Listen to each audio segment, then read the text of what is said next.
વડાપ્રધાન નરેન્દ્ર મોદી રાજ્યસભામાં સંબોધન કરી રહ્યા છે। સીધા જઈશું ત્યાં। परिवर्तन का एक कालखंड रहा है। एक सही दिशा में तेज गति से देश आगे बढ़ रहा है। आदरणीय राष्ट्रपति जी ने बहुत ही बढ़िया तरीके से पूरी संवेदनशीलता के साथ उन्होंने This is not correct. इस विषय को Sit your seat, हम please. सबके सामने प्रस्तुत किया है। आदरणीय सभापति जी, मेरी एक प्रार्थना है, आदरणीय खड़गे जी की उम्र देखते हुए वो बैठ करके भी नारे बोल सकते हैं तो अच्छा होगा, ताकि उनको कष्ट न हो। पीछे नौजवान बहुत लोग हैं, तो खड़गे जी को No.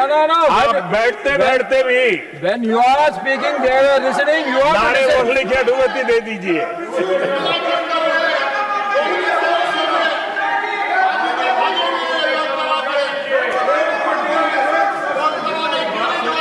आदरणीय सभापति जी, राष्ट्रपति जी ने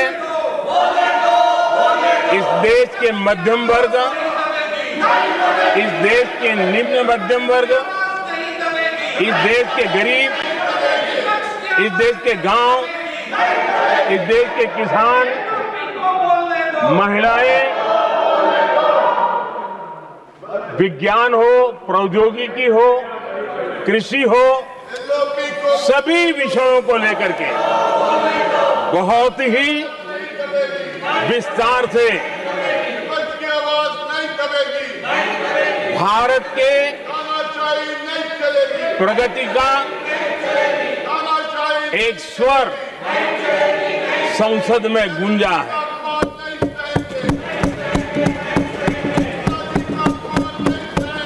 देश के नौजवान भारत के सामर्थ्य को कैसे आगे बढ़ा रहे हैं, इसकी भी विस्तार से चर्चा की है। हर वर्ग के सामर्थ्य को उन्होंने शब्दांकित किया है।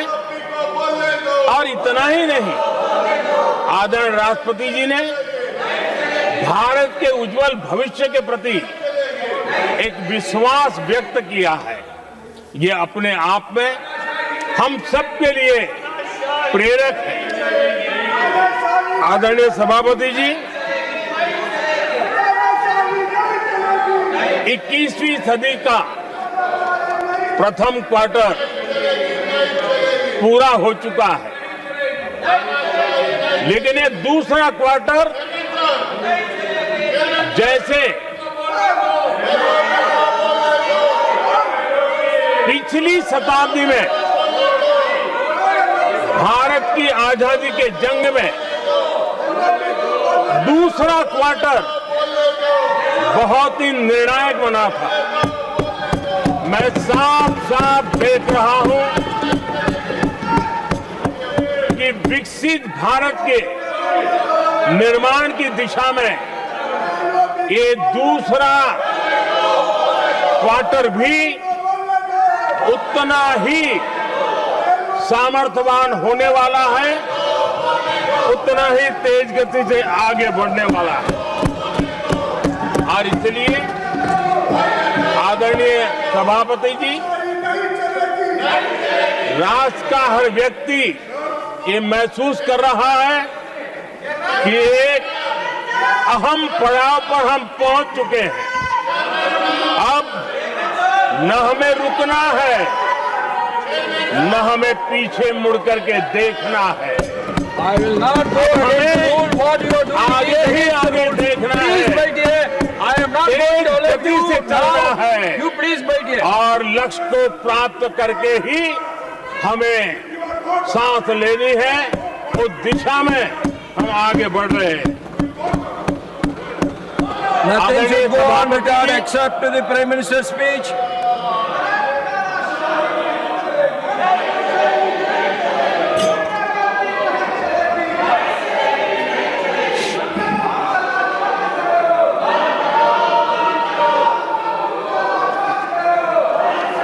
आदरणीय सभापति जी,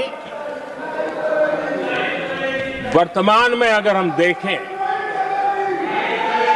तो भारत के भाग्य के अनेक सुयोग एक साथ हमें नसीब हुए। ये अपने आप में बहुत ही उत्तम संयोग है, ऐसा मैं मानता हूं। सबसे बड़ी बात है, विश्व के समृद्ध से समृद्ध देश भी बुजुर्ग होते जा रहे हैं। वहां की आबादी उम्र के उस पड़ाव पर पहुंची है हम जिन्हें बुजुर्ग के रूप में जानते हैं। हमारा देश ऐसा है जो विकास की नई ऊंचाइयां छू रहा है। उसी समय दिनों दिन हमारा देश युवा होता जा रहा है, युवा आबादी वाला देश है। ये अपने आप में एक बहुत अच्छा सुयोग है। आदरणीय सभापति जी, दूसरी तरफ मैं देख रहा हूं जिस प्रकार से विश्व का भारत के प्रति आकर्षण बढ़ा है, और उसमें भी विश्व भारत की टैलेंट का महात्म्य समझ रहा है।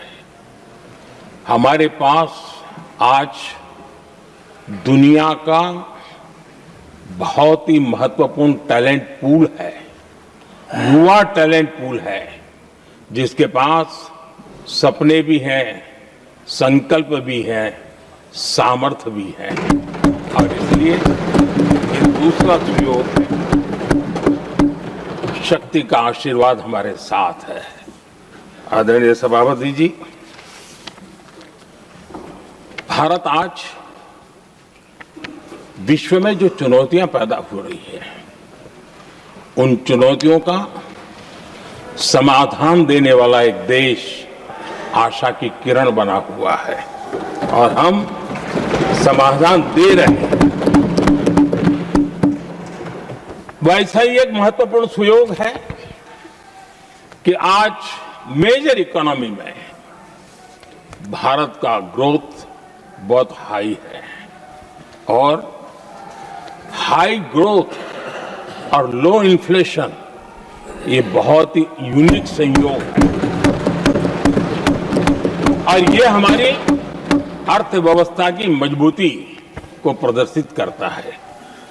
आदरणीय सभापति जी, हम जिस गति से आगे बढ़ रहे हैं, जब हमें देश की जनता ने सेवा करने का मौका दिया, तब फ्रेजाइल 5 के रूप में ये देश जाना जाता था।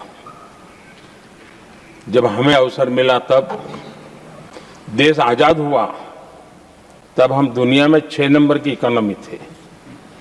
लेकिन इन लोगों ने ऐसा एक हाल करके रखा कि 11 पे पहुंचा दिया। आज हम 3 पर जाने की दिशा में तेज गति से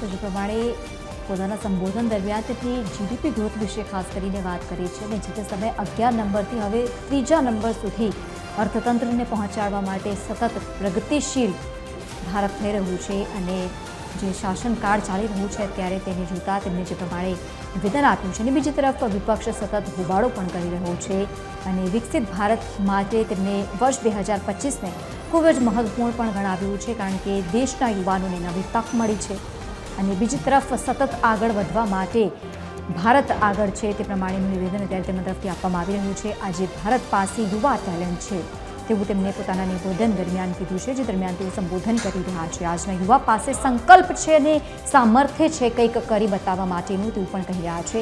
ભારતના વિકાસ માટે વર્ષ 2026 ખૂબ જ મહત્વપૂર્ણ રહેવાનું છે અને આવનારા સમયમાં ત્રીજી સૌથી મોટી અર્થવ્યવસ્થા બનવા તરફ ભારત સતત આગળ છે અને પ્રયત્નશીલ છે તેમાં તે પ્રમાણેનું નિવેદન તેમના તરફથી આપવામાં આવી રહ્યું છે અને બીજી તરફ સતત હોબાળો પણ થઈ રહ્યો છે, જે પ્રમાણે સંસદમાં છેલ્લા ઘણા સમયથી રોજ હોબાળો થઈ રહ્યો છે અને બીજી તરફ આજે જ્યારે વડાપ્રધાન નરેન્દ્ર મોદી સંબોધન કરી રહ્યા છે, કારણ स्पेस हो चाहे स्पोर्ट्स हो, हर क्षेत्र में आज भारत एक कॉन्फिडेंस के साथ, आत्मविश्वास से भरा हुआ भारत है।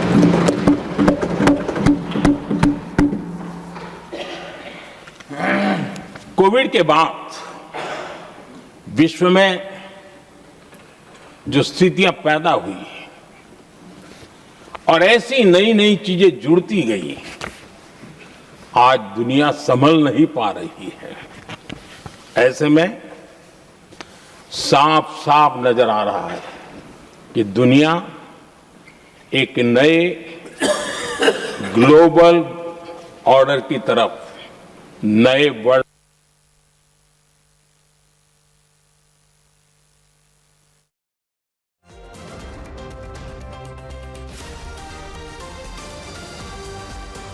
વિકાસ માટે વર્ષ 2026 ખૂબ જ મહત્વપૂર્ણ તેમના તરફથી ગણાવવામાં આવ્યું છે। રાષ્ટ્રપતિના ભાષણ પર તેઓ જવાબ રજૂ કરી રહ્યા છે। દેશને સતત આગળ વધારવા માટે, પ્રગતિશીલ બનાવવા માટે સતત પ્રયત્નો થઈ રહ્યા છે।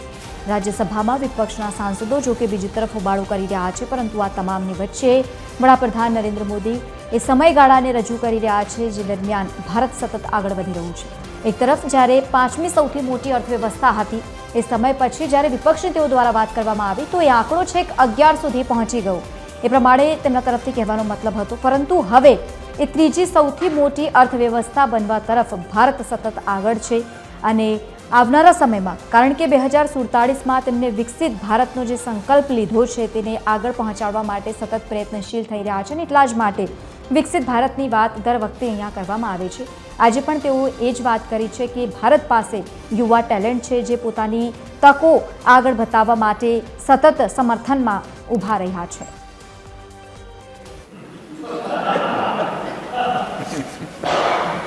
बेचारे चले गए,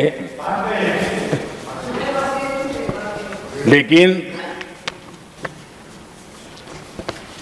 कभी न कभी उनको जवाब देना पड़ेगा कि देश की ऐसी हालत कैसे बना के रखी थी कि दुनिया का कोई देश हमसे डील करने के लिए आगे नहीं आता था।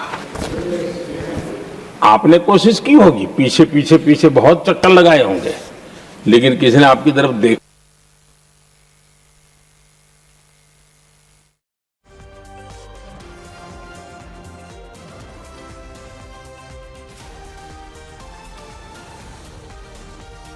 तरफ देखा भी नहीं होगा। क्या स्थिति ऐसे पैदा,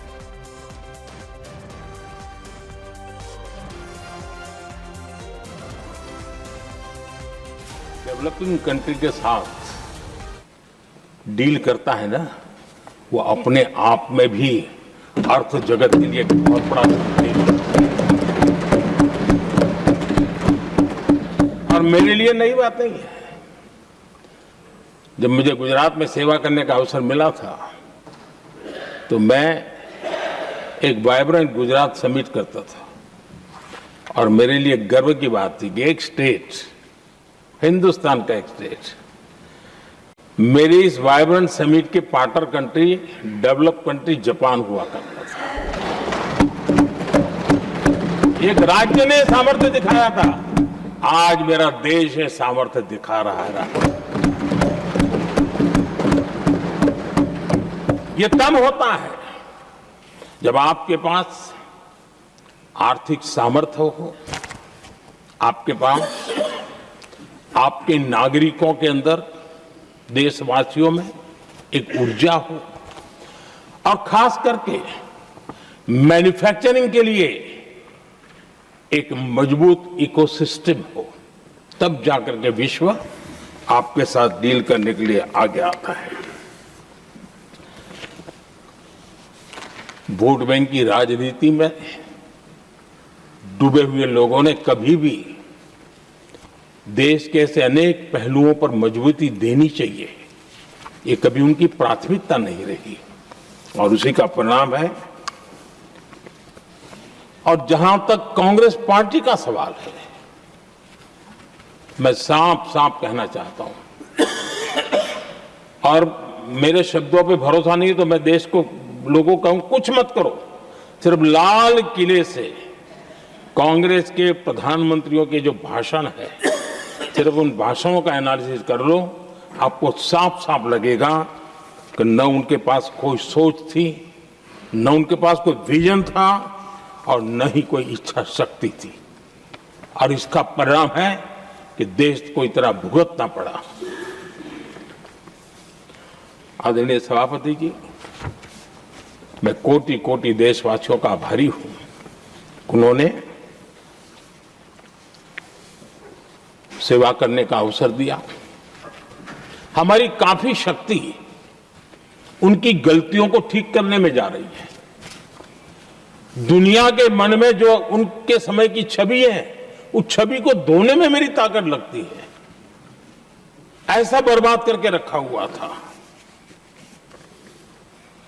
और इस काम के लिए हमने फ्यूचर रेडी पॉलिसीज पर बल दिया है। और आज आपने देखा होगा देश नीति के आधार पर चल रहा है, पॉलिसीज के आधार पर चल रहा है। एडोकिज्म को हमने त्याग कर दिया है और उसके कारण विश्व का विश्वास बनता है। हमने रिफॉर्म, परफॉर्म, ट्रांसफॉर्म के मंत्र को लेकर के आगे बढ़े और आज स्थिति ऐसी है कि देश रिफॉर्म एक्सप्रेस पर सवार हो चुका है।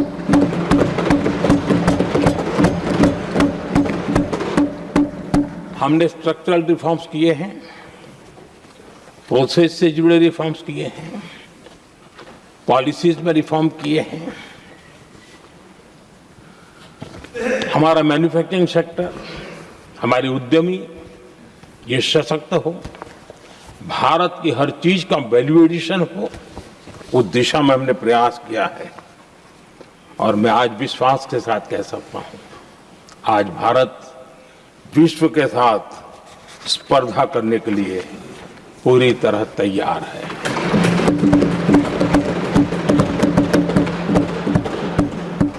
जब मैं विश्व के सीईओ फोरम की समिट देखता हूं, आज दुनिया हमारे उद्यमियों को समानता के रूप में देखती है। और जब पिछले दिनों सभी दलों के डेलीगेशन विश्व में गए थे, ये भाव उन्होंने भी अनुभव किया और आकर के मुझे सभी दल के माननीय सांसदों ने अपने अनुभव बता रहे थे, बड़ा गर्व से कह रहे थे कि हाँ, बराबरी से बात हो रही है। ये हमारे लिए अपने आप में बात है। आदरणीय सभापति जी, एमएसएमई का बहुत बड़ा नेटवर्क जितना सामर्थ्यवान होता है, वो लंबे अरसे तक इकोनॉमी को एक ताकत देता है।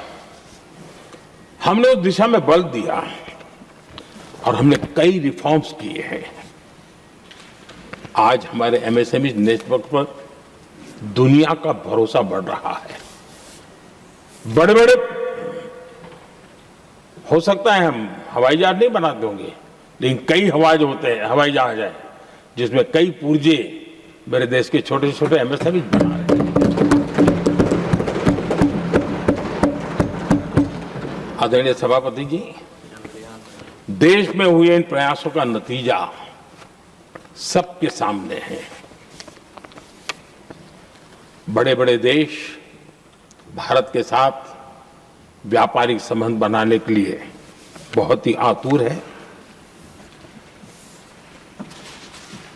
यूरोपीय संघ का ट्रेड डील हो, अमेरिका के साथ अभी हुआ जो ट्रेड डील हो, और कल हमारे पीयूष जी ने सदन में विस्तृत जानकारी भी दी है। और पूरा विश्व खुल करके इस ट्रेड डील का तारीफ कर रहा है। और उसमें जब यूरोपियन यूनियन के साथ ट्रेड डील हुआ तो विश्व को एक भरोसा हुआ कि अब वैश्विक स्तर पर स्थिरता की संभावना बढ़ेगी। अमेरिका के साथ ट्रेड डील होने के बाद विश्व को और भरोसा हो गया कि जो स्थिरता की एहसास हो रहा था, अब गति का भी एहसास होने लगा है। अब विश्व के लिए शुभ संकेत है।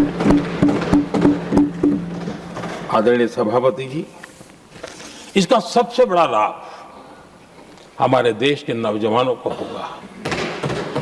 और जब मैं नौजवान कहता हूं तो उसमें मध्यम वर्ग का भी नौजवान होता है, शहर का नौजवान भी होता है, गांव का नौजवान भी होता है, बेटा भी होती है, बेटी भी होती है। और इसलिए उसे टुकड़ों में न देखा जाए। मेरे देश के युवा के सामर्थ्य का हमें गौरव करना चाहिए और उनके लिए पूरा विश्व बाजार अब खुल चुका है। अब उनके लिए अवसर ही अवसर है। और मैं उनको कहता हूं, आइए दोस्तों, मैं आपके साथ कंधे से कंधा मिला करके खड़ा हूं। हिम्मत कीजिए, बढ़िए। देश आपके साथ खड़ा है और दुनिया आपका स्वागत करने के लिए इंतजार कर रही है। आदरणीय सभापति जी, जिस प्रकार से दुनिया में हमारे युवा प्रोफेशनल्स की मांग बढ़ रही है, इवन केयर गिवर्स की मांग बढ़ रही है।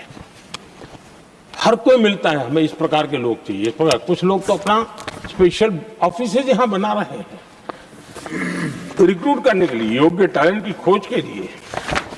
इसका मतलब हुआ कि भारत के प्रोफेशनल्स के लिए भी विश्व में बहुत बड़े अवसर बन रहे हैं। आदरणीय सभापति जी, ये संसद का उच्च सदन, ये एक प्रकार से राज्यों का प्रतिनिधित्व करता है।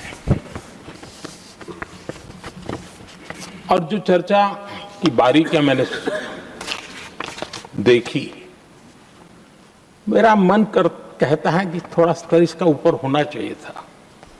और वहां से तो ज्यादा होना, वो तो कितने साल तक सरकारों में रहे हैं, वहां से जरा चर्चा का स्तर ऊंचा होना चाहिए था।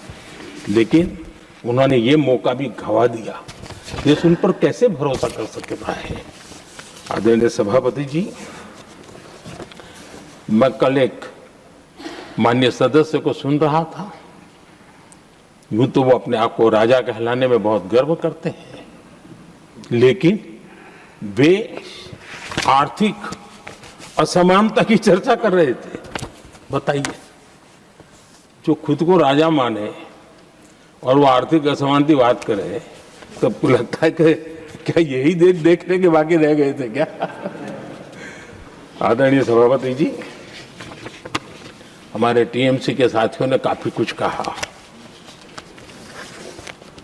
जरा खुद तो अपने गरेबा में देखें। निर्मम सरकार पतन के जितने भी पैरामीटर्स हैं, उन सब पैरामीटर्स में नए नए रिकॉर्ड बनाते जा रहे हैं और यहां उपदेश दे रहे हैं। क्या हाल करके रखा हुआ है।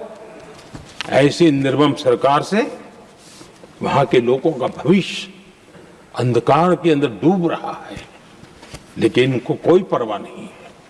सत्ता सुख के सिवाय कोई आकांक्षा नहीं है और वे यहां उपदेश देते हैं। घुसपैठ, दुनिया का समृद्ध से समृद्ध देश भी अपने यहां गैर कानूनी नागरिकों को बाहर निकाल रहा है। हमारे देश में घुसपैठियों को बचाने के लिए अदालतों को तब तक प्रेशर पैदा किया जा रहा है। मेरे देश का नौजवान कैसे ऐसे लोगों को माफ करेगा जो घुसपैठियों की वकालत करने के लिए ताकत लगा रहे हैं।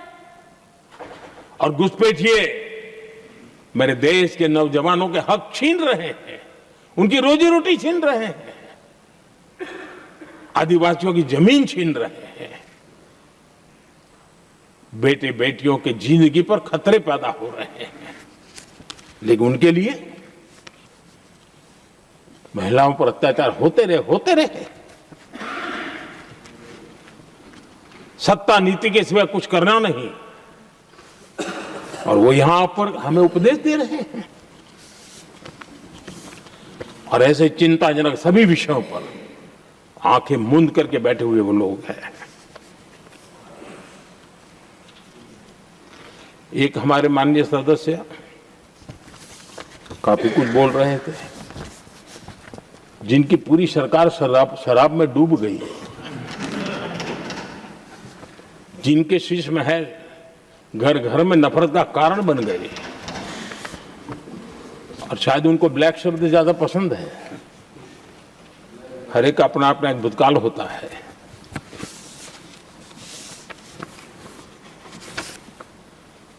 पता नहीं ब्लैक के साथ उनका क्या पुराना रिश्ता है। आदरणीय सभापति जी, ऐसे सभी साथियों से मैं आज जरूर कहूंगा, तुम कितना दुनिया को धोखा दोगे, तुम कितना दुनिया को धोखा दोगे।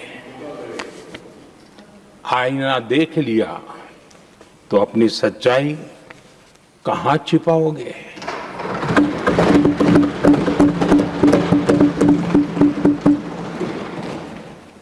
कांग्रेस हो, टीएमसी हो, डीएमके हो, लेफ्ट हो, के दशकों से केंद्र में सत्ता में रहे हैं, सत्ता के भागीदार रहे हैं। राज्यों में भी उनको सरकारें चलाने का अवसर मिला है, लेकिन उनकी पहचान क्या बनी। आज डील की चर्चा होती है तो गौरव से कहते हैं, तब डील की चर्चा होती थी तो बॉफोर्स डील याद आता था। ये डील होते थे।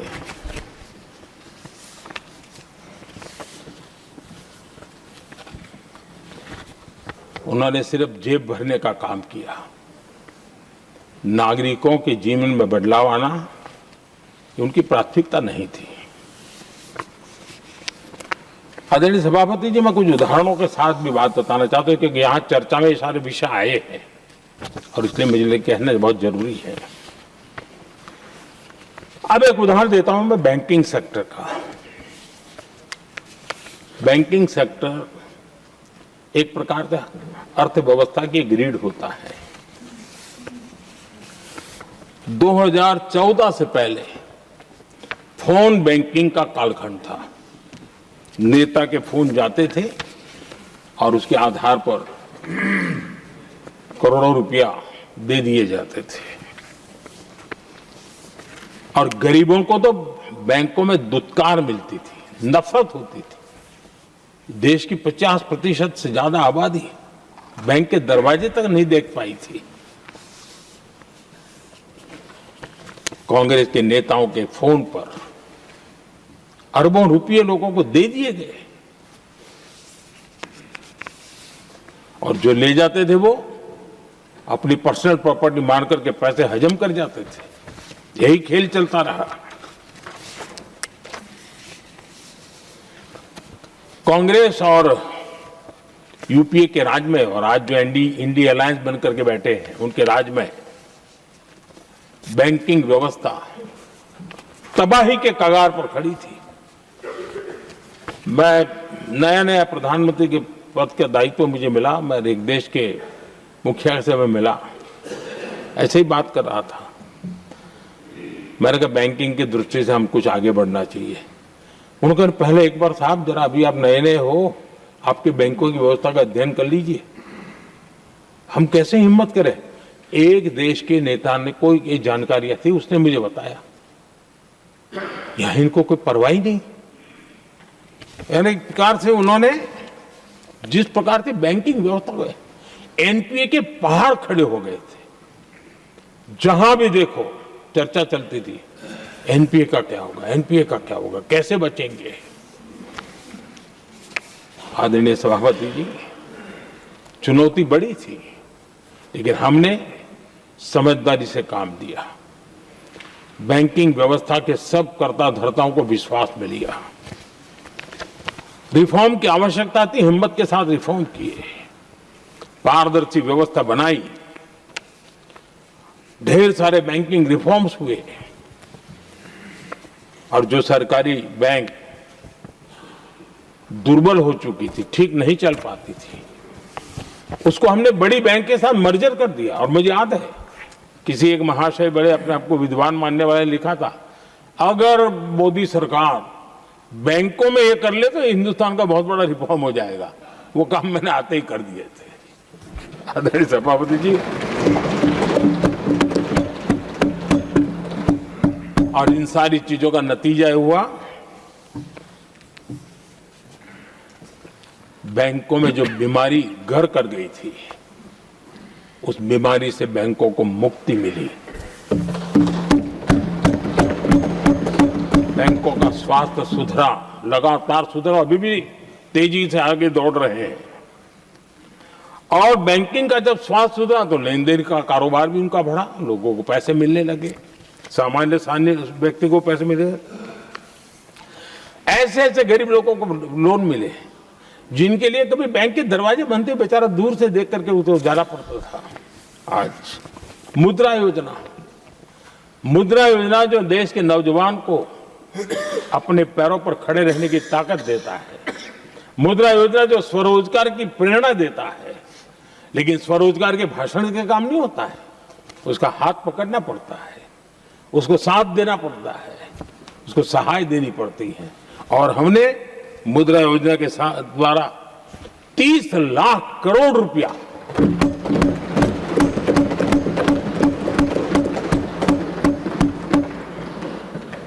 ₹30 लाख से ज्यादा लोन मुद्रा योजना के माध्यम से और बिना गारंटी देश के नौजवानों के हाथ में दिया और उन्होंने अपने कारोबार को आगे बढ़ाया। और गर्व की बात है, उसमें बहुत बड़ी मात्रा में माताएं बहनें भी हकदार बनी, इसकी लाभार्थी बनी।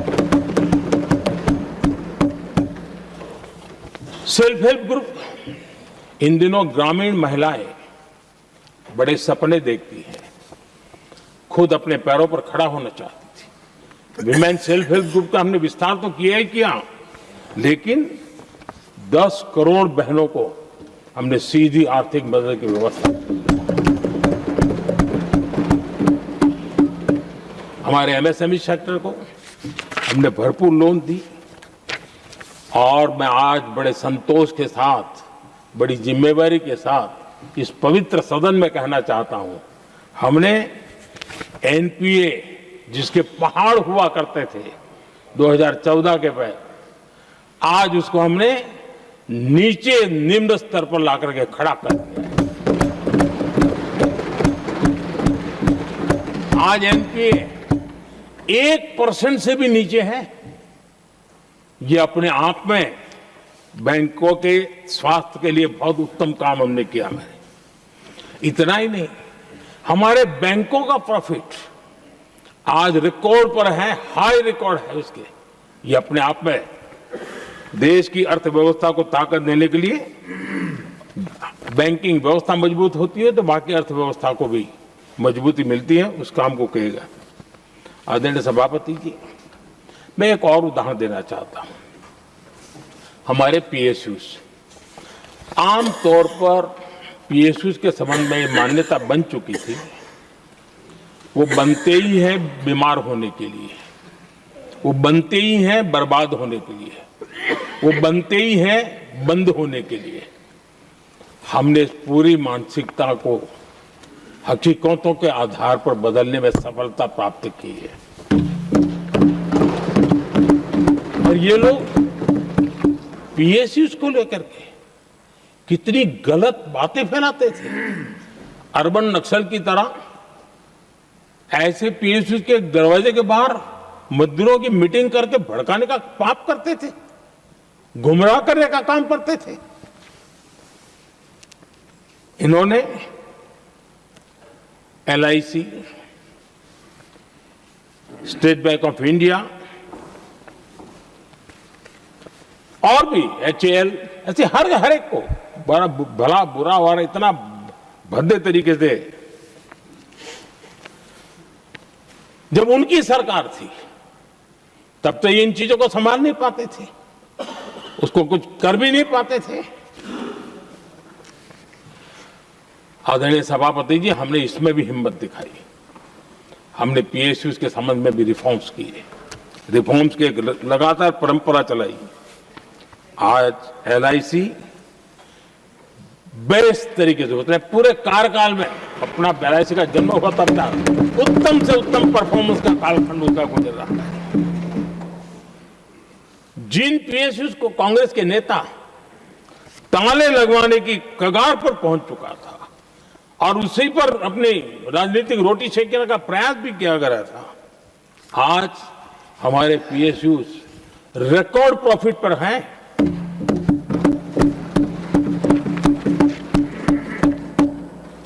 इतना ही नहीं, वे अपने परफॉर्मेंस से मेक इन इंडिया को भी गति दे रहे हैं। मेक इन इंडिया का जो सपना है उसका पूरा करने में वे भी एक बहुत बड़े कैटलिक एजेंट के रूप में आज भूमिका अदा कर रहे हैं। रिकॉर्ड संख्या में रोजगार बना रहे हैं। इतना ही नहीं, हमारे कुछ पीएसयूज आज विश्व के अंदर जा रहे हैं, विश्व में भी अपनी ताकत दिखा रहे हैं, विश्व के साथ जुड़ रहे हैं, दुनिया के कई देशों के विकास यात्रा में वो भागीदार बन रहे हैं। आज हमारे पीएसयूज को बहुत बड़े बड़े ऑर्डर देश से भी और देश के बाहर से भी मिलने लगे हैं। ये अपने आप में मैं जो कहता हूं ना, एक बहुत महत्वपूर्ण पड़ाव पर ये देश 25 साल है, उसका संकेत यहां नजर आता है। आदरणीय सभापति जी, कांग्रेस ने विश्वासघात करने के विषय में भी हमारे देश के अन्नदाता को भी नहीं छोड़ा। इस देश में 10 करोड़ किसान ऐसे हैं जिनके पास 2 हेक्टेयर से भी कम जमीन है, छोटे किसान हैं। उनकी तरफ कभी परवाह नहीं की गई, उनकी तरफ कभी देखा नहीं गया, नहीं उनके दिमाग में ये छोटे किसानों का कोई महात्म्य था। उनको लगता है कुछ बड़े लोगों को संभाल लिया तो गाड़ी चल जाएगी, और यही राजनीति करते रहे। आदरणीय सभापति जी, हमारे दिल में छोटे किसान के प्रति एक दर्द था। हम जमीनी हकीकतों से परिचित थे और उसी के कारण हम पीएम किसान सम्मान निधि योजना लेकर के और आप इतने कम समय में हमारे इन छोटे किसानों के खाते में 4 लाख करोड़ रुपया हमने दिया है।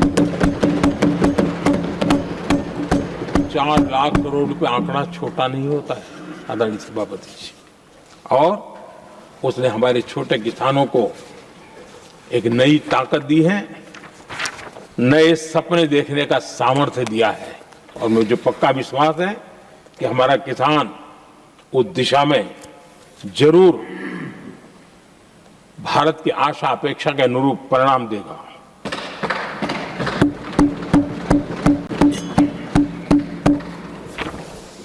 आदरणीय सभापति जी,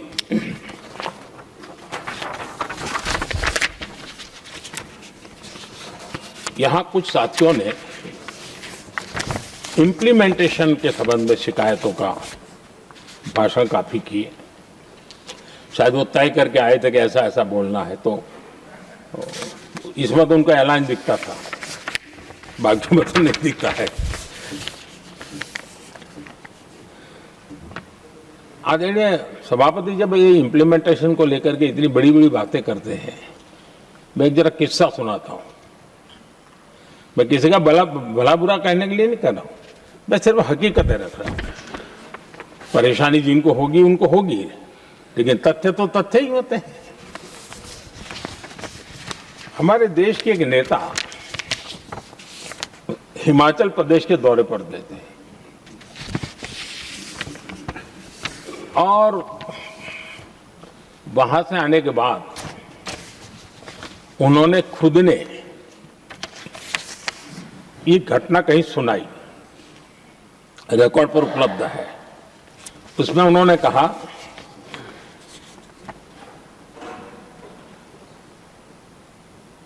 उस नेता ने क्या कहा, मैं उन्हीं के शब्द पढ़ रहा हूं।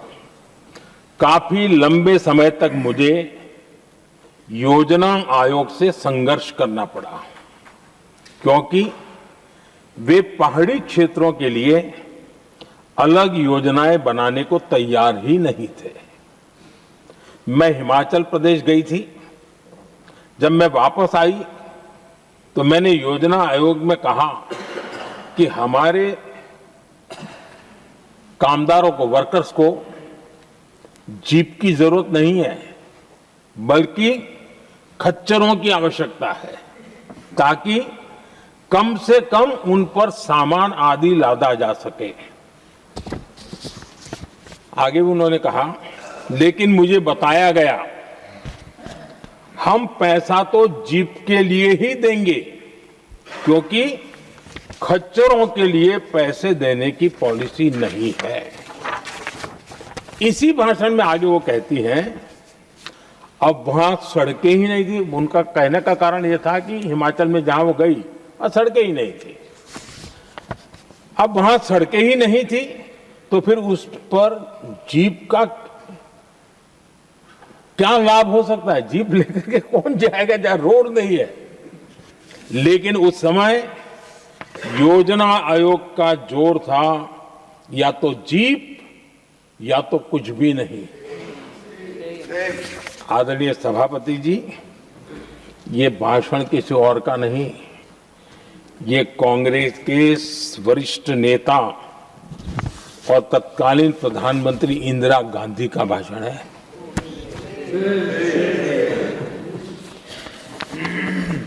कांग्रेस के लंबे शासनकाल में यही कार्यशैली रही,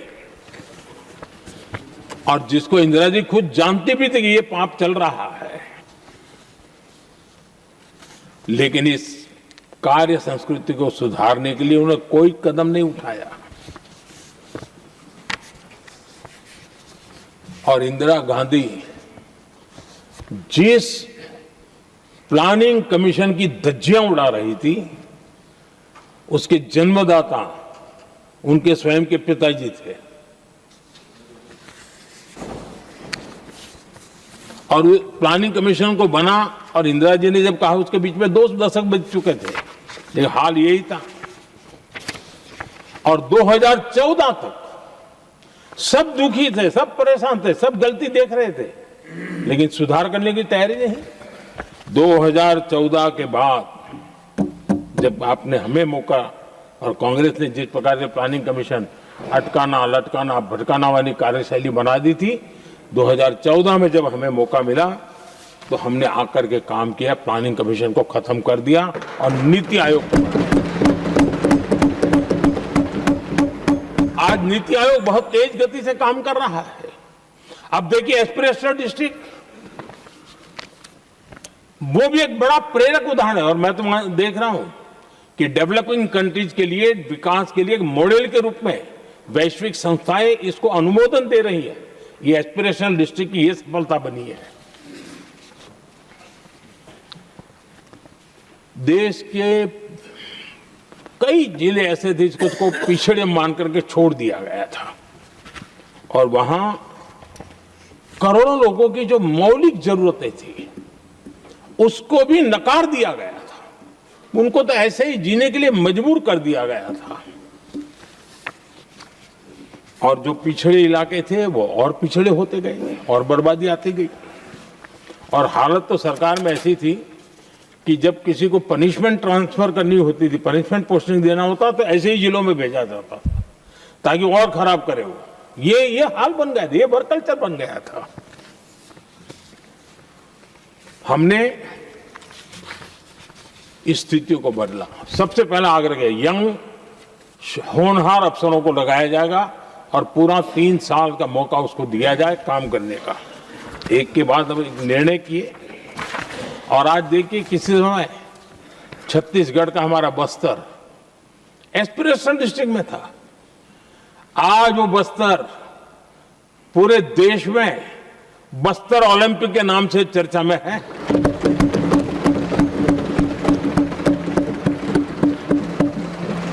आज विकास की धारा बस्तर के गांव-गांव पहुंच रही है। अभी कुछ गांवों में पहली बार बस देखी, पूरे गांव ने उत्सव मनाया बस्तर में। ये परिस्थितियां छोड़ करके गए हुए हैं लोग, और यहां पर पता नहीं किस प्रकार से देश को कहां ले जाना चाहते हैं लोग। आदरणीय सभापति जी, इम्प्लीमेंटेशन क्या होता है, ये एस्पिरेशनल डिस्ट्रिक्ट एक बहुत बड़ा शानदार उदाहरण है। ऐसे तो सैकड़ों उदाहरण हैं, लेकिन मैं कहने के लिए इसको उल्लेख कर रहा हूं। कांग्रेस के हमारे साथियों को ये जो बदलाव आ रहा है उसमें इम्प्लीमेंटेशन नजर नहीं आ रहा है, और उनका तो एक ही वो प्लानिंग कमीशन वाला मॉडल है, जीप और खच्चर वाला मॉडल, यही वो लोग जानते हैं, उससे आगे कुछ नहीं जानते। और ये इम्प्लीमेंटेशन कैसे करते हैं, मेरा जन्म नहीं हुआ था उसके पहले सरदार वल्लभ भाई पटेल ने नर्मदा नदी पर बांध बांधने की कल्पना की। विषय तो पक्का हो गया, सरदार साहब नहीं रहे, खैर नेहरू जी ने शिलान्यास किया। अब इम्प्लीमेंटेशन देखिए इनको, मेरा जन्म नहीं हुआ था जब इसकी कल्पना की गई थी, और प्रधानमंत्री बनने के बाद मैंने उसका उद्घाटन किया, ये हाल है।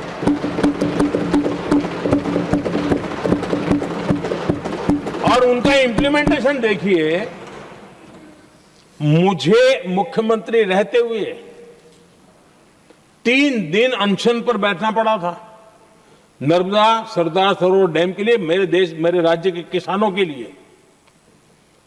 मैंने अपने आप को दांव पर लगा दिया था, तब जाकर के भारत सरकार को झुकना पड़ा, और तब जाकर के सरदार सरोवर डैम के कंस्ट्रक्शन को गति मिली, और यहां मैं पहुंचा तब मुझे उसका उद्घाटन करने का सौभाग्य मिला। और आज कच्छ तक हावड़ा बीएसएफ के लोग जहां बैठते हैं वहां तक नर्मदा का शुद्ध पानी पीने के लिए पहुंच रहा है। इंप्लीमेंटेशन क्या होता है, और यहां पर इम्प्लीमेंट किसी ने शब्द पकड़ा दिया, हर एक के मुंह से वही निकल रहा था।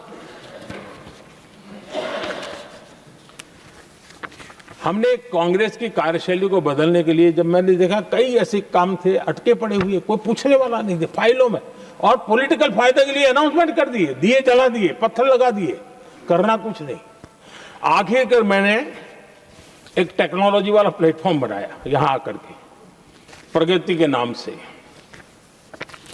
ये प्रगति प्लेटफॉर्म का मैं उदाहरण देता हूं, आप हैरान हो जाएंगे, मुझे एग्जैक्ट याद नहीं है, लेकिन शायद हिमाचल में एक ट्रेन उन्होंने पार्लियामेंट में घोषित की थी, शायद ऊना और कोई। मेरे आने तक वो कागज पर भी उसका ड्राइंग नहीं बना था, बताओ, और चुनाव जीतने के लिए वो घोषणा कर दी। प्रगति के अंदर मेरे सामने विषय आया, ऐसे कई विषय मेरे सामने आए, और उस प्रगति के अंदर हमने एक एक प्रोजेक्ट क्यों अटके हुए, कॉस्ट किस डिपार्टमेंट की काम में क्या मुसीबत आई है, किसने गलत तरीके से इसको आगे बढ़ाया, और बजट तो बढ़ता ही गया था। जो योजना 900 करोड़ में होनी थी वो 90,000 करोड़ तक पहुंच जाए, ये हाल करके रख दिया था इन्होंने। हमने एक टेक्नोलॉजी प्लेटफॉर्म बनाया, हर महीने बैठा, अभी मैंने 50वां एपिसोड पूरा किया उस मीटिंग का, और लगातार उस काम करते करते और संबंधित राज्यों को भी बिठाया, उनकी कठिनाइयों को भी समझा, उसके इम्प्लीमेंटेशन में कौन मिनिस्ट्री का परेशानी हो रही है, किस स्टेट की परेशानी हो रही है, किस कानून की परेशानी हो रही है, हर एक की बारीकी से देखा। और आज मैं गर्व से कह सकता हूं कि इस प्रगति के इम्प्लीमेंटेशन को बारीकी से प्रधानमंत्री के स्तर पर देखे जाने के कारण 85 लाख करोड़ रुपीस का काम को गति मिली। 85 लाख करोड़ रुपीस के काम, आप कल्पना कीजिए, देश की कितनी बड़ी शक्ति को अनलॉक किया हमने। इंप्लीमेंटेशन कैसे होता है ये हमने करके देखा है। रेल हो, रोड हो, सिंचाई हो, ग्रामीण कोई व्यवस्था का काम हो, इन सारी चीजों को हमने इसमें लिया।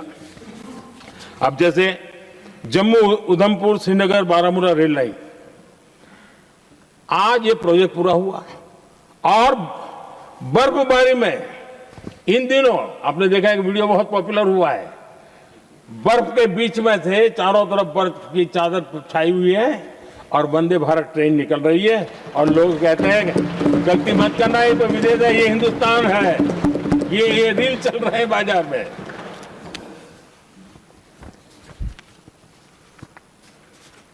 लेकिन 3 दशक तक यही प्रोजेक्ट लटका हुआ था। 3 दशक, 30 साल आप कल्पना कर सकते, 2 पीढ़ी आगे बढ़ जाए, ये यही के अटके पड़े थे। हमारी सरकार ने इसको पूरा किया।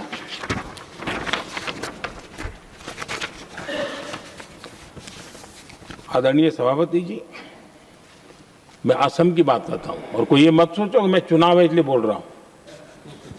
इनके पाप है इसलिए मुझे कहना पड़ रहा है। कांग्रेस सिर्फ इमेजिन करती है और इंप्लीमेंट करने का उनको कोई लेना देना ही नहीं होता है। अब असम का बोगीबिल ब्रिज, ये बोगीबिल ब्रिज अरुणाचल और असम को जोड़ने वाला बहुत महत्वपूर्ण ब्रिज, कितने ही सालों तक ये प्रोजेक्ट लटका रहा। हमने प्रगति के माध्यम से इसको रिव्यू किया और असम सहित पूरे नॉर्थ ईस्ट को बहुत बड़ी सुविधा वाला ये काम हमने पूरा किया। आदरणीय सभापति जी,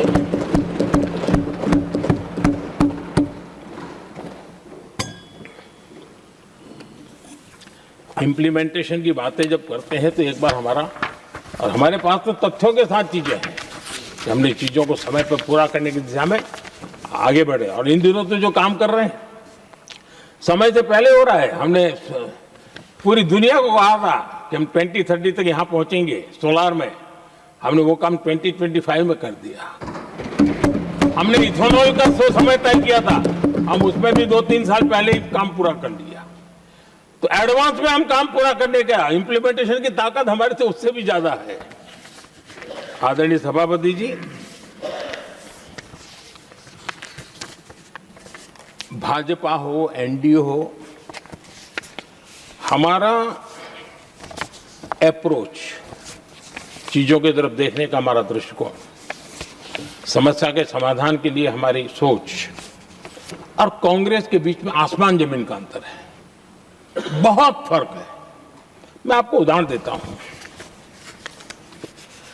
हमारी सोच ये है कि 140 करोड़ देशवासी ये इतने सामर्थ्यवान हैं कि वह चुनौतियों को समाधान दे सकते हैं। ये हमारी सोच है, हमारा भरोसा है देशवासियों पर, उनके सामर्थ्य पर हमारा भरोसा है, और यही लोकतंत्र की भी सच्ची ताकत होती है। लेकिन कांग्रेस देशवासियों को ही समस्या मानती है। अब मैं इनका इतना बोल करके छोड़ दूंगा तो आज पता नहीं रात को उनको नींद नहीं आएगी और गालियां कल कैसी दे उसका प्लानिंग चलेगा। लेकिन मैं उदाहरण के साथ बताना चाहता हूं किस प्रकार से लोग सोचते थे देशवासियों के लिए।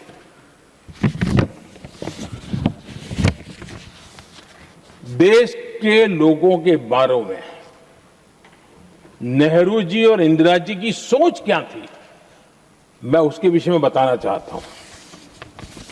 इंदिरा जी एक बार ईरान गए थे और ईरान में वो भाषण दे रही थी, और उस भाषण में उन्होंने नेहरू जी के साथ जो बातचीत हुई थी उसका उल्लेख किया।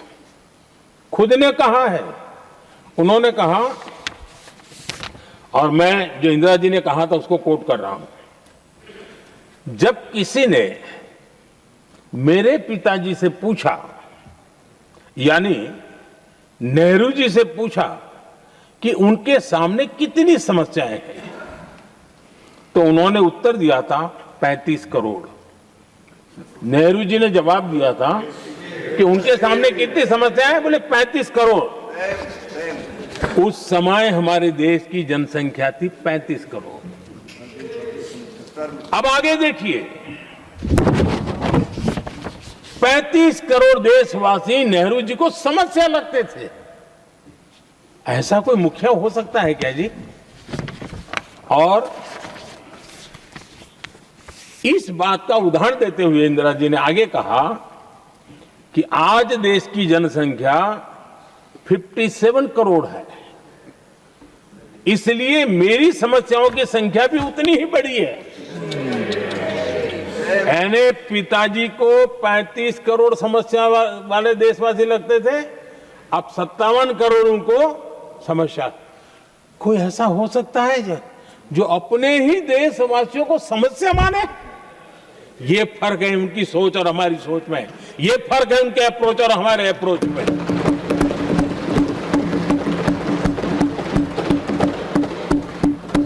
नेहरू जी हो या इंदिरा जी हो या पूरी कांग्रेसी बिरादरी हो, ये लोग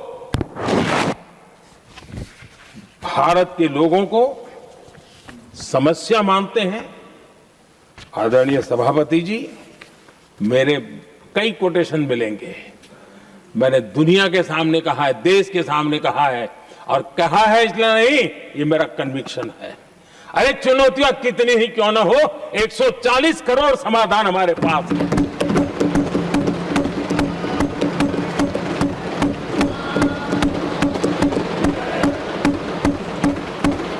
हमारे लिए देशवासी समर्थक की पूंजी है।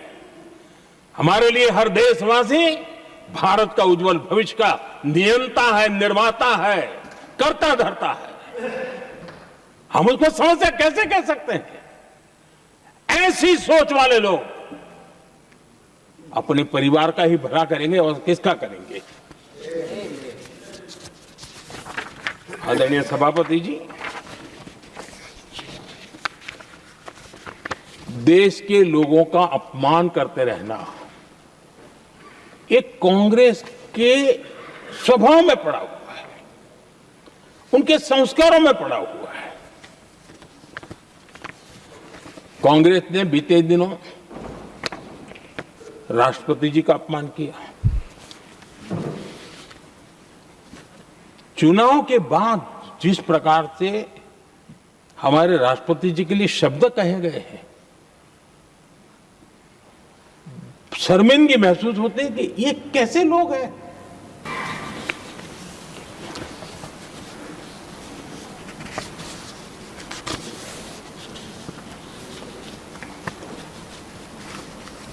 आदरणीय सभापति जी, बड़ी दर्दनाक लोकसभा की घटना है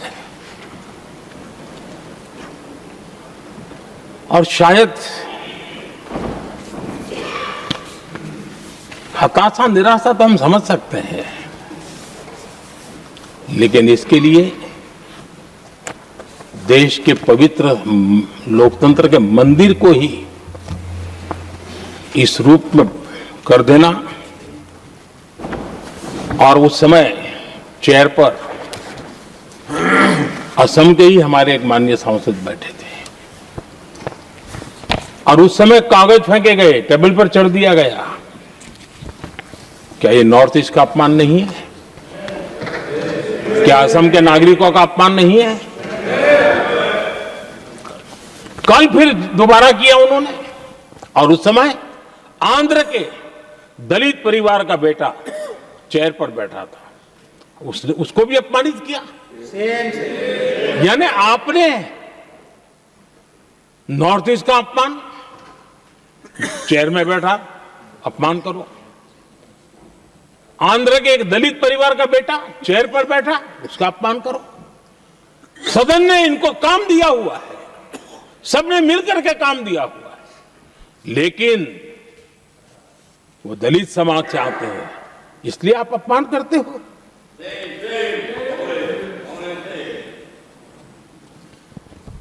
और ऐसा लगता है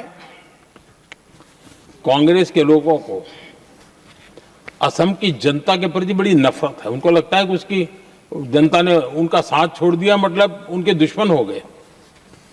क्या कभी लोकतंत्र में ऐसे सोचते हैं क्या? मुझे तो तब बहुत पीड़ा हुई थी जब भारत रत्न भूपेन हजारिका जी, जो कि देश के बहुत ही सम्मानीय व्यक्तित्व है जी, आज भी घर घर में उनको स्मरण करते हैं लोग। उनके प्रति जो भक्ति का भाव है आप कल्पना नहीं कर सकते, लेकिन उनको इसकी भी कोई परवाह नहीं है। और जिस प्रकार से, और हमारा सौभाग्य था कि हमने भूपेन हजारिका जी के देश के लिए जो उनका योगदान था, नॉर्थ ईस्ट जैसे इलाके से पूरे देश को अपने वाणी से, अपने विचारों से, अपनी अभिव्यक्ति से बांध के रखा था। हमने भारत रत्न देने का निर्णय किया। इस पर भी इनको ऐतराज, और मैं तो हैरान हूं, खड़गे जी अगर होते तो मैं उनकी हाजिरी में कहता ही है। इन्होंने जिस प्रकार से बोला ना भारत रत्न के बाद, वो वीडियो पर उनका चेहरा देखेंगे ना, आपको लगा रहे ये ऐसे लोग हैं, ऐसा व्यवहार करते हैं। और ये कहा, अरे ये तो सिंगर थे। मैं समझता हूं कि एक किसी का भी अपमान करने में कभी भी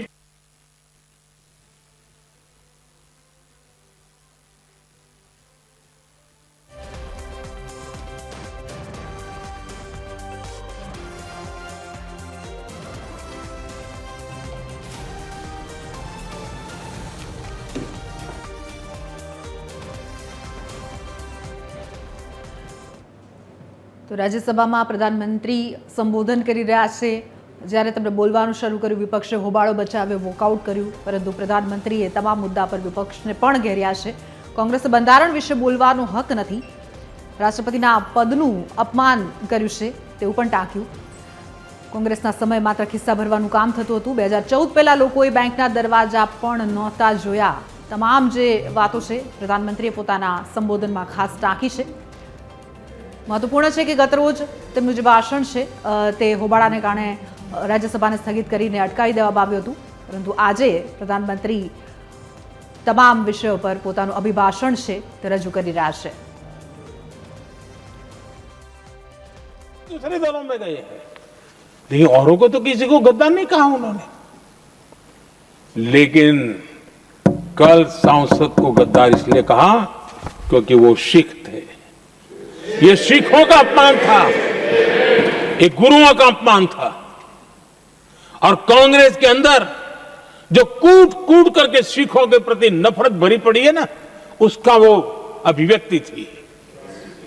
और इसी सदन के माननीय सांसद है वो, और उनको जरा भी दर्द नहीं, वरना आज खड़े होकर के कह सकते थे कि कल जो हुआ इसी सांसद की गरिमा के अनुरूप नहीं था, हमें खेद है। एक शब्द तो बोल लेते, लेकिन सिखों के प्रति उनके मन में जो नफरत भरी पड़ी है, और इसी के कारण उन्होंने कल, और जिसका परिवार देश के लिए शहादत देने वाला परिवार के वो सदस्य है, उन्होंने अपने राजनीतिक विचारों में परिवर्तन किया, इसलिए गद्दार हो गए। और एक गद्दार शब्द छोटा नहीं है। मेरे देशवासी को कोई गद्दार कहे, ये कैसे देश सहन करेगा? और वो भी एक सिख है इसलिए गद्दार कहना बहुत दुर्भाग्य की बात है। और ऐसे लोग कांग्रेस को नहीं डुबाएंगे तो क्या करेंगे?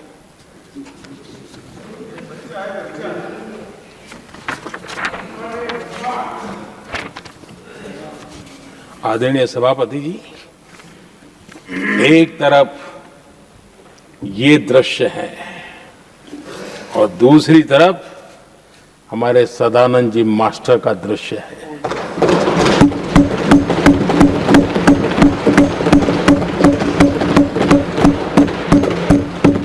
राजनीतिक विद्वेष के कारण उनके दोनों पैर काट दिए गए। भरी जवानी में दोनों पैर काट दिए।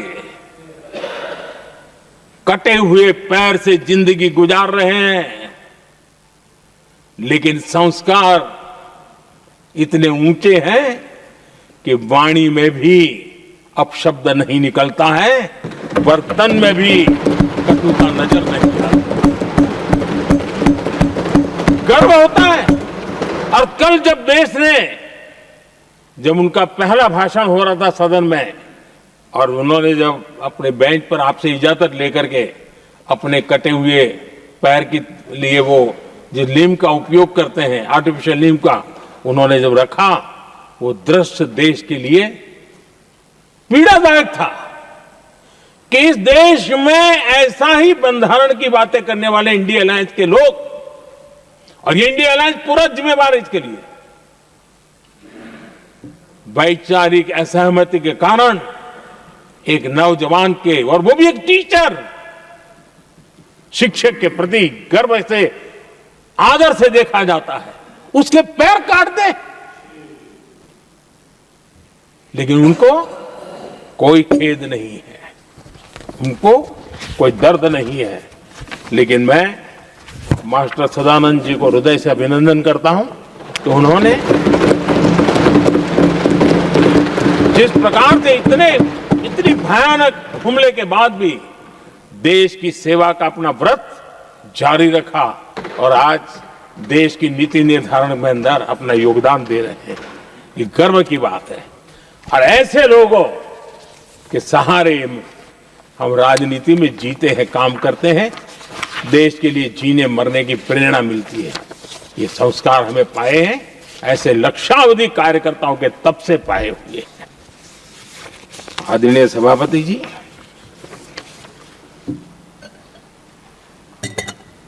इन दिनों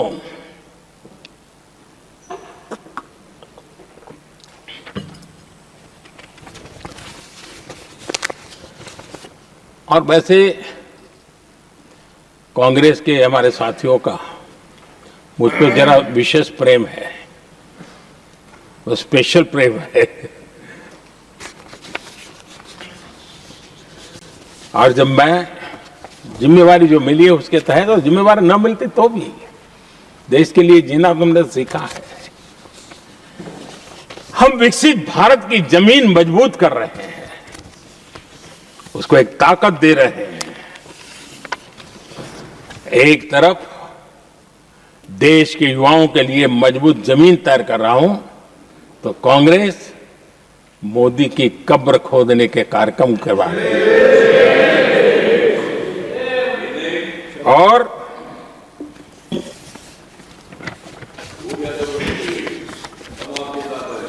मोहब्बत की दुकान खोलने वाले मोदी तेरी कब्र खुदेगी के नारे लगा रहे हैं जी। ये कौन सी मोहब्बत की दुकान है जो देश के ही किसी नागरिक के कब्र खोदने के सपने देखती हो? ये कौन सा संविधान से उन्होंने सीखा है जो देश के ही किसी नागरिक के कब्र खोदने की बात करते हो? क्या ये संविधान का अपमान नहीं है? क्या ये मानवता का अपमान नहीं है? क्या ये सार्वजनिक जीवन की मर्यादाओं का अपमान नहीं है? और उनको इसका कोई खेद नहीं है। अगर इसके बाद क्या बयान देंगे? बयान देखो, प्रधानमंत्री राज्यसभा में भी रो रहा था।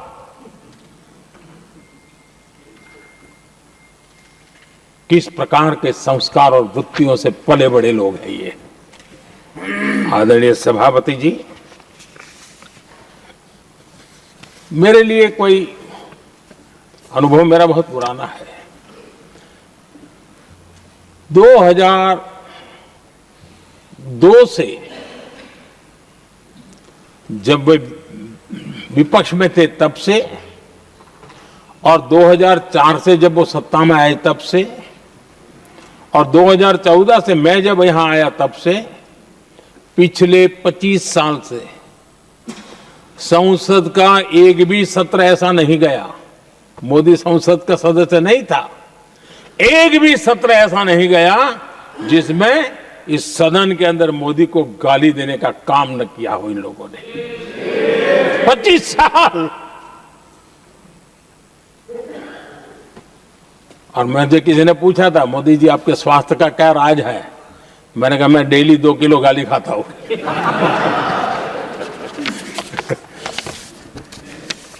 आदरणीय सभापति जी, ये मोदी की कब्र क्यों खोदना चाहते हैं?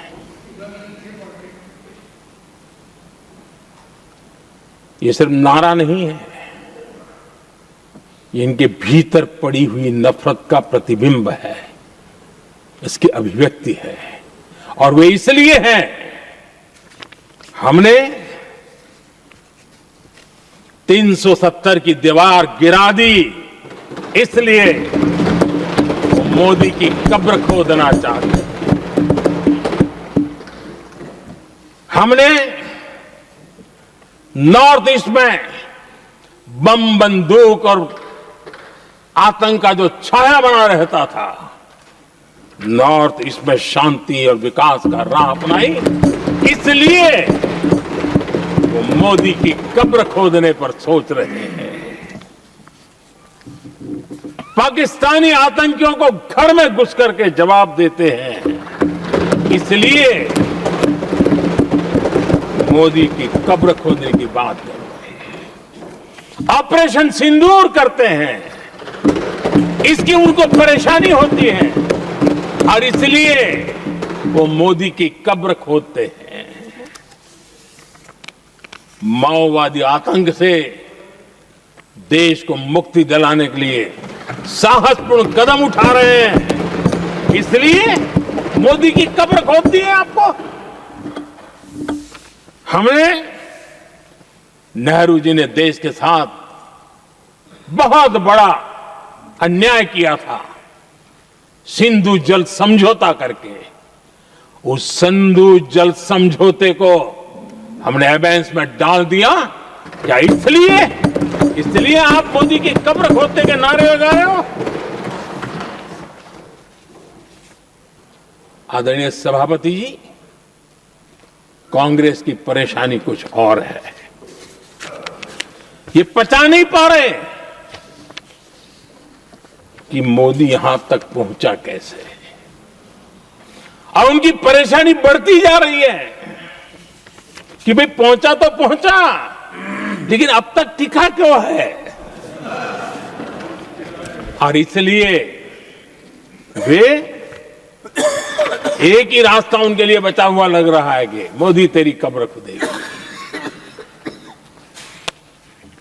आदरणीय सभापति जी, ये तो मान करके बैठे थे। उनका लोकतंत्र, संविधान का कोई लेना देना नहीं। उनको तो लगता है कि प्रधानमंत्री पद उनके परिवार की जागीर है, उस पर कोई और बैठ नहीं सकता।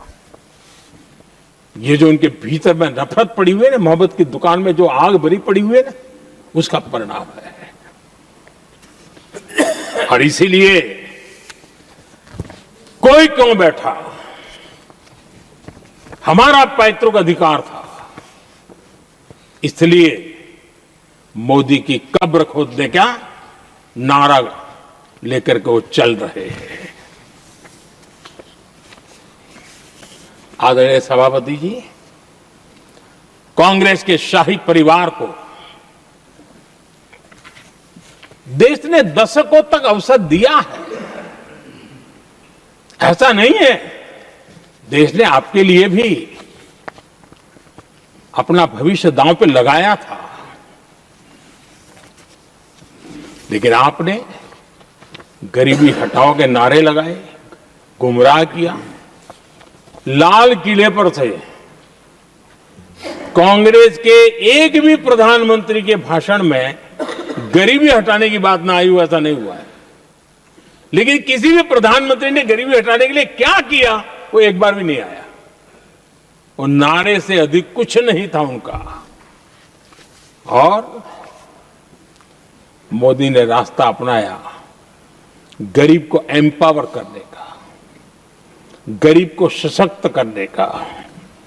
और मेरे देश के गरीबों को मैं सलाम करता हूं, उन्होंने देश की योजनाओं को समझा, स्वीकारा और अपने सामर्थ्य को बढ़ाने के लिए प्रयास किया।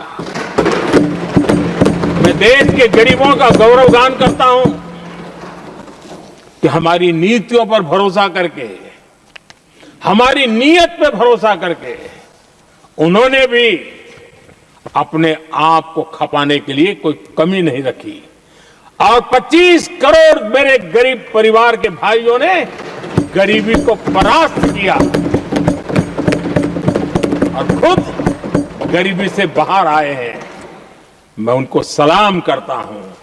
मेरे 25 करोड़ देशवासी जो निराशा में पड़े हुए थे, दूर एक आशा की किरण दिखाई दी, उठ खड़े हुए और आज हमारे साथ चल पड़े।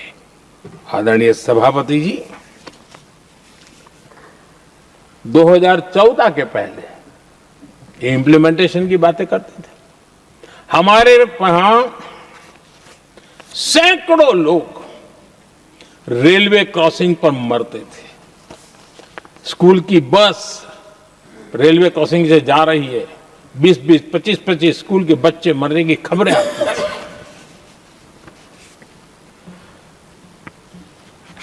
अनमैन्ड रेलवे क्रॉसिंग, वो इतना बड़ा काम नहीं था कि नहीं कर सकते थे। ये काम भी मुझे करना हुआ और हमने सारे अनमैन्ड क्रॉसिंग बंद कर दिए, लाखों लोगों की जिंदगी बचा ली। इसलिए ये मोदी की कब्र खोदना चाहते हैं। आदरणीय सभापति जी, 2014 से पहले इस देश में 18,000 गांव ऐसे थे जिनको बिजली का मतलब पता नहीं था।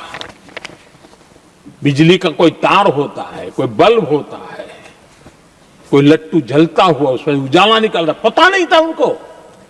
18,000 गांव 2014 के बाद जब आपने हमें दायित्व देशवासियों ने दिया, उन 18,000 गांव जिन्होंने कभी बिजली का मुंह तक नहीं देखा था, बिजली का शब्द भी कान पे नहीं सुना था, उन गांवों में उजाला पहुंचाया।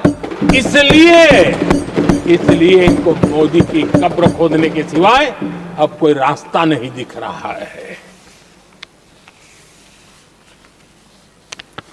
आदरणीय सभापति जी, वो भी एक वक्त था जब देश में बार बार खबरें आती थी, मीडिया में हेडलाइन हुआ करती थी, सरहद की स्थिति के संबंध में बयान आते थे। गोला बारूद नहीं है, बुलेट प्रूफ जैकेट नहीं है, बर्फ के बीच खड़ा है, बर्फ में खड़े रहने के लिए जो जूते चाहिए वो जूते तक नहीं उसके पास, ये खबरें आती थी। हमने देश के जवानों के लिए खजाने खोल दिए, देश के जवानों को जो चाहिए वो देने की चल पड़े। और इसलिए वो चाहते कि अब तो कोई रास्ता बचा नहीं है, बस कब्र खुदेगी मोदी की, यही एक रास्ता उनके लिए बचा है। आदरणीय सभापति जी, एक बार उत्तर प्रदेश के वर्तमान मुख्यमंत्री जी ने सदन में भाषण करते करते वो रो पड़े थे। दिमागी बुखार के कारण बच्चे, अनगिनत बच्चे मर रहे थे। इनको कभी सूझा नहीं कि इस दिमागी बुखार से मुक्ति दिलाई जा सकती है। आदरणीय सभापति जी, आंख की बीमारी ट्रकोमा, लोग परेशान होते थे, आंखें चली जाती थी और विज्ञान प्रगति कर चुका था, हो सकता था, वो नहीं कर सकते थे। हमने दिमागी बुखार से भी मुक्ति दिलाई और हमने ट्रकोमा से भी देश के लोगों की आंखें बचाई। यही सफलताएं हैं, यही संवेदनशीलता है, समाज के लिए जीने मरने का यही संकल्प है। पल पल, तिल तिल समाज के लिए बिताना, घिसना, झलना, वो उनको परेशान कर रहा है।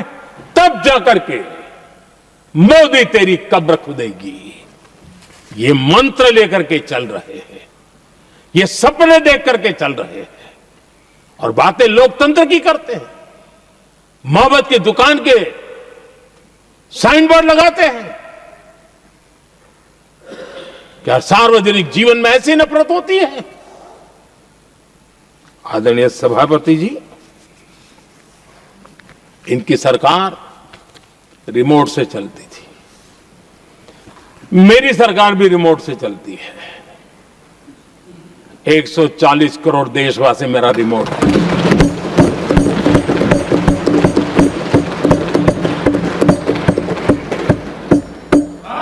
एक 140 करोड़ देशवासियों के सपने, 140 करोड़ देशवासियों की आकांक्षाएं, देश के नौजवानों के संकल्प, इनके लिए हम जीते हैं, इनके लिए सरकार चलाते हैं। सत्ता हमारे लिए सुख का रास्ता नहीं है, सत्ता हमारे लिए सेवा का माध्यम है।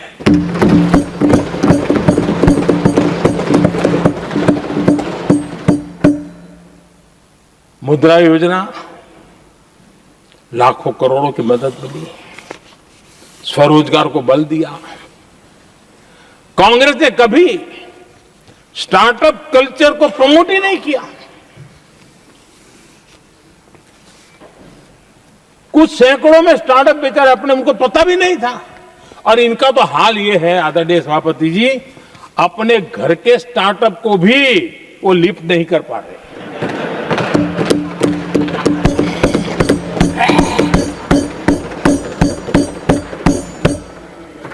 और हमारी सरकार में आज 2 लाख से ज्यादा स्टार्टअप है। और जब सफलता एक के बाद एक जन सामान्य के दिलों को जीतती है ना, तब जाकर के उनके पास एक ही रास्ता बचा है, मोदी तेरी कब्र खुदेगी। लेकिन उस हमारा याद कीजिए, बीएसएनएल को लेकर के चुटकुले चलते थे, कार्टून बनते थे। आज स्वदेशी 4G स्टैक हमने खड़ा कर दिया। 5G दुनिया में सबसे तेज गति से रोल आउट करने का काम हमने कर दिया। कम्युनिकेशन की नई जनरेशन, नई टेक्नोलॉजी, नई सोच, इसको हमने आगे बढ़ाया। और इसलिए दर्द जुबान पे आ रहा है, मोदी तेरी कब्र खुदेगी। आदरणीय सभापति जी, गरीब की सेवा ये मेरा सौभाग्य है। 4 करोड़ गरीबों को पक्के घर देना मैं जीवन में सुकून मानता हूं। बिजली, पानी, गैस का सिलेंडर, टॉयलेट की सुविधा, मुझे लगता है कि हाँ, परमात्मा ने मुझे सही दिशा में काम करने की प्रेरणा दी है। पहली बार गांव की महिला गर्व से कह रही है, हाँ मैं लखपति दीदी बनी हूं। तो दूसरी कह रही है, इस साल तक मैं लखपति दीदी बन जाऊंगी। जो बन गई है उनको जब पूछता हूं, नहीं बोले साहब अब तो करोड़पति के लिए सोच रहे हैं। ये जो मिजाज बदला है, जो आत्मविश्वास बढ़ा है, और ऐसे देश के कोटि कोटि जनों के आशीर्वाद जिस इंसान पर हो, कोटि कोटि माताओं बहनों का जिस पर रक्षा कवच हो, नारे कितने ही लगा लो, कब्र तुम नहीं खोद पाओगे। ये देश की शक्ति, आशीर्वाद रूपी कवच, माताओं बहनों का मेरे प्रति जो भाव रहा है, जिस श्रद्धा भाव से मैंने माताओं बहनों की सेवा करने का काम किया है, जिनको कोई पूछता नहीं था उसको मोदी पूजाता है। यही करना है। और ये आशीर्वाद ही है जो इनको चूभते हैं, और इसलिए कब्र खोदना चाहता है। आदरणीय सभापति जी, चोरी करना जिनका पुश्तैनी धंधा है, जिन्होंने एक गुजराती की सरनेम भी चुरा ली,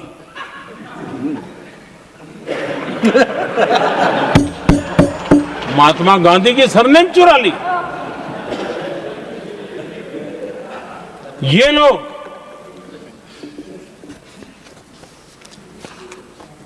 और देश की जनता इतनी समझदार कि ऐसी पटक देती है, ऐसी पटक देती है तो लोगों को।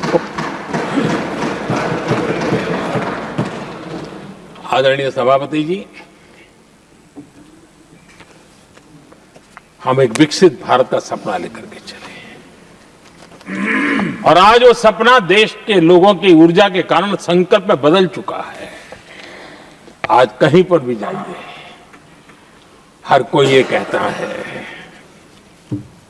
कि 2047 तक विकसित भारत बनना है।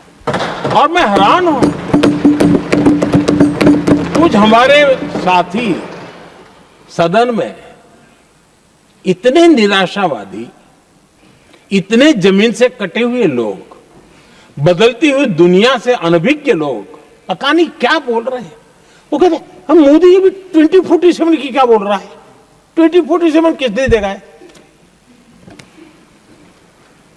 हमारे देश के लिए, आजादी के लिए जो लड़ते थे, जो फांसी के तख्त पर चढ़ जाते थे, जो लाठियां खाते थे, गोलियां खाते थे, जो काला पानी की सजा के लिए अंडमान निकोबार की सेल्यूलर जेल में जिंदगी बिता देते थे, लक्षावधि नौजवान अपने पढ़ाई का भविष्य का सोचे बिना, कोई परवाह किए बिना सिर्फ देश के लिए सोचने के लिए निकल पड़े थे। क्या उन्होंने कभी ये सोचा होता कि यार हमारे कालखंड में तो आजादी मिलेगी नहीं, कि मैं क्यों करूं? तो क्या देश कभी आजाद होता? ये इतने निराशावादी लोग हैं कि जब मैं डिजिटल इंडिया की बात करता था, मैं फिनटेक की चर्चा करता था, मैं यूपीआई की बात करता था, तो ये कहते थे अरे इस देश में गरीब आदमी मोबाइल फोन पर कैसे पैसों का कारोबार करेगा? 3 साल के भीतर भीतर देश ने दिखा दिया ये हो सकता है। और मैं हैरान था जिस दिन ऐसा भाषण संसद में हुआ, देश का मीडिया भी, मैं भी, ऐसे लोग, उनकी जो इकोसिस्टम है वो नाच रही थी कि देखिए मोदी को तगड़ा जवाब दिया। मोदी ने जवाब नहीं दिया। आपके हाथ में मोबाइल फोन जब यूपीआई से चलता है, काम करता है ना, तो जवाब अपने आप मिल जाता है।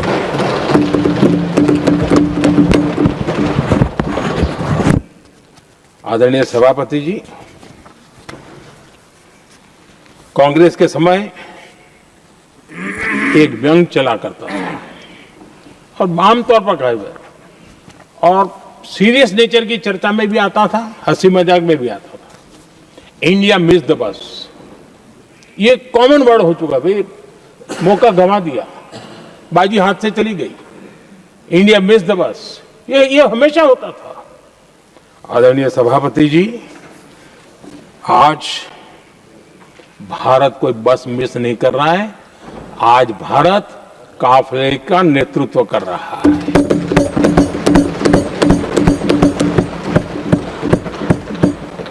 आदरणीय सभापति जी, देश का भविष्य उज्जवल बनाना है, वर्तमान भी उज्जवल बनाने के लिए अविरत कार्य करना होता है। हम विकसित भारत के सपने के लाइट में 5 वर्ष की योजना बनाते हैं और हर वर्ष का बजट बनाते हैं और हम दिशा तय करके चलते हैं हम, क्योंकि हमारे लिए अगला चुनावी लक्ष्य नहीं होता है, हमारा लक्ष्य है 2047 विकसित। अरे चुनाव तो आएंगे जाएंगे, मेरा देश अजरा अमर रहने वाला है और हम देश की युवा पीढ़ी के हाथ में समृद्ध हिंदुस्तान देने का सपना लेकर के चले। जिन बच्चे जो आज जो घर में बालक है ना, उनको भी मैं देख करके कह सोचता हूं कि मैं इसके हाथ में ऐसा हिंदुस्तान दे करके जाऊं ताकि हमें अपने काम का संतोष हो। 2047 क्यों, 2047 क्यों, ये बातें करते हैं।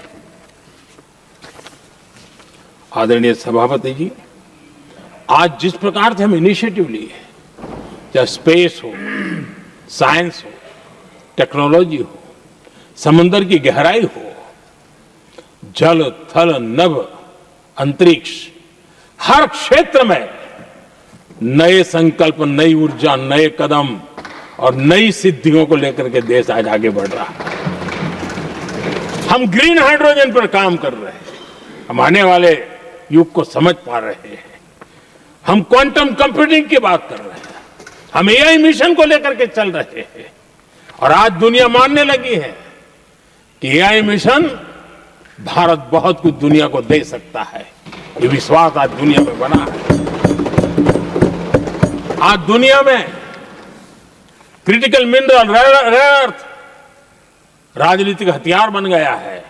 हम उस पर फोकस कर रहे हैं ताकि कभी भारत को किसी के पास हाथ फैलाने की नौबत ना आ जाए।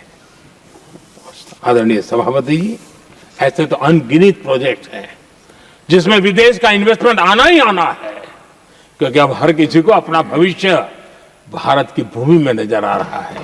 हर किसी को अपना भविष्य भारत के टैलेंट के भरोसे नजर आ रहा है। हर किसी को भविष्य भारत के उज्जवल भविष्य के साथ खुद के उज्जवल भविष्य को जोड़ करके दिखता है। और इसलिए दुनिया आज भारत विकसित भारत की बात हम क्यों कर रहे हैं, जिनके दिमाग में नहीं पड़ता है, दुनिया को समझ आ रहा है कि भारत ने सही दिशा पकड़ी है। चलो अब चर्चा वहां चल रही है कहीं हम बस न चुक जाए। कल तक चर्चा चलती थी इंडिया बस मिस करता है, अब दुनिया को लगता है अब हम लेट न हो जाए, वहां आने की स्पर्धा चल रही है। आदरणीय सभापति जी, आने वाला समय भारत के लिए अवसरों से भरा हुआ है, भारत के नौजवानों के लिए अवसरों से भरा हुआ है। भारत के उज्जवल भविष्य के लिए मैं पूरी संभावनाएं रेखांकित कर सकता हूं, मैं देख सकता हूं और उसके दिशा में नीतियां बनाकर हम आगे चल रहे हैं।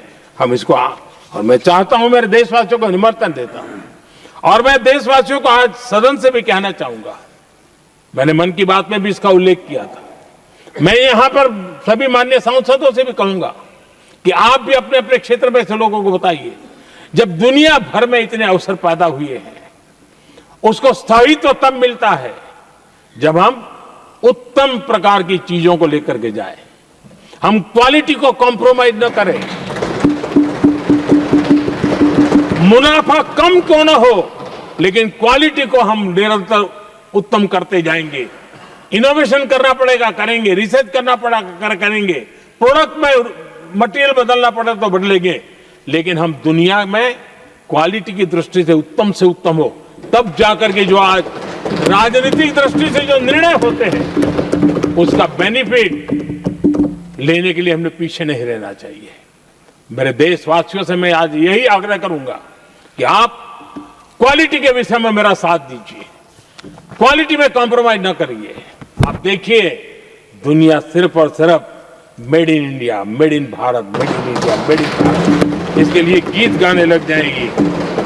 आदरणीय सभापति जी, मैं कांग्रेस के मित्रों का भी आज आभार व्यक्त करता हूं कि कम से कम मुझे, उनको पता था, पहले प्रयोग कर चुके थे, पिछले 10 साल में मुझे 5-6 बार इस प्रकार से बोलने से रोका गया, तो उनको मालूम था एक बार शुरू होता हूं तो रुकता नहीं। और मैंने कहा था एक बार एक अकेला, तो अब अनुभव से सीख गए हैं कि इसमें कोई दाल गलने वाली नहीं है, तो समझदारी से काम लिया और ऐसी समझ उनको निरंतर मिलती रहे, ये भी मैं प्रार्थना करता रहूंगा। आदरणीय सभापति जी, मैं राष्ट्रपति जी के उद्बोधन में योगदान देने वाले सभी सांसदों का भी आभार व्यक्त करता हूं।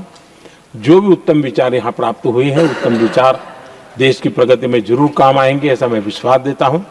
और आदरणीय राष्ट्रपति जी का इस संबोधन के लिए मैं हृदय से आभार व्यक्त करते हुए मेरी वाणी को विराम देता हूं। बहुत बहुत धन्यवाद।